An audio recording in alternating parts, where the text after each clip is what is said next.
Pria ini selalu merasa tertinggal. Teman-temannya sudah menikah, sudah punya rumah, sudah punya bisnis, sudah punya arah, sementara ia masih mencari, masih mencoba, masih bertanya-tanya. Dan setiap kali melihat ke kanan dan kiri, ia merasa dirinya yang paling lambat.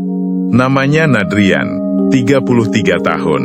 Setiap kali membuka media sosial, ia merasa kecil. Ada yang pamer promosi jabatan, ada yang unggah foto keluarga bahagia, ada yang share pencapaian besar, dan tanpa sadar, dadanya terasa sesak.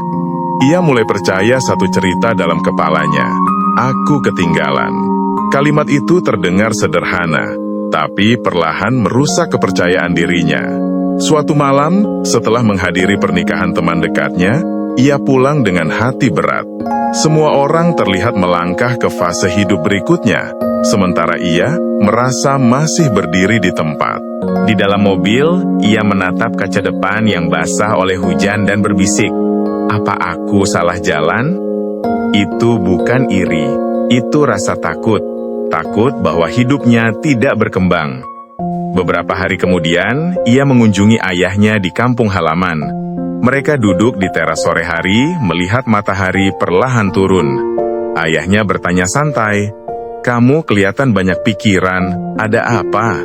Nadrian menghela napas dan berkata jujur, "Kayaknya aku tertinggal ya." Ayahnya tersenyum tipis, lalu berkata kalimat yang tidak pernah Nadrian lupakan. "Tertinggal dari siapa?" Nadrian terdiam. Ayahnya melanjutkan, "Kalau kamu lari di jalur orang lain, ya pasti kamu selalu merasa tertinggal." Kalimat itu seperti membuka sesuatu yang selama ini tertutup. Malam itu, Nadrian duduk sendirian dan mencoba melihat hidupnya tanpa perbandingan. Ia menulis di jurnal, "Aku pernah gagal dan tetap bangkit. Aku sedang belajar hal baru. Aku membangun karir yang berbeda. Aku memilih waktu yang berbeda. Aku berkembang meski tidak terlihat cepat." Ia menyadari satu hal besar. Selama ini, ia mengukur hidupnya dengan timeline orang lain. Padahal, setiap orang punya musim berbeda. Minggu-minggu berikutnya, ia melakukan eksperimen kecil. Ia berhenti scrolling berlebihan. Ia berhenti membandingkan milestone. Ia fokus pada satu pertanyaan. Apa langkah kecil yang bisa kulakukan hari ini? Bukan untuk mengejar siapapun, tapi untuk mendekati dirinya sendiri.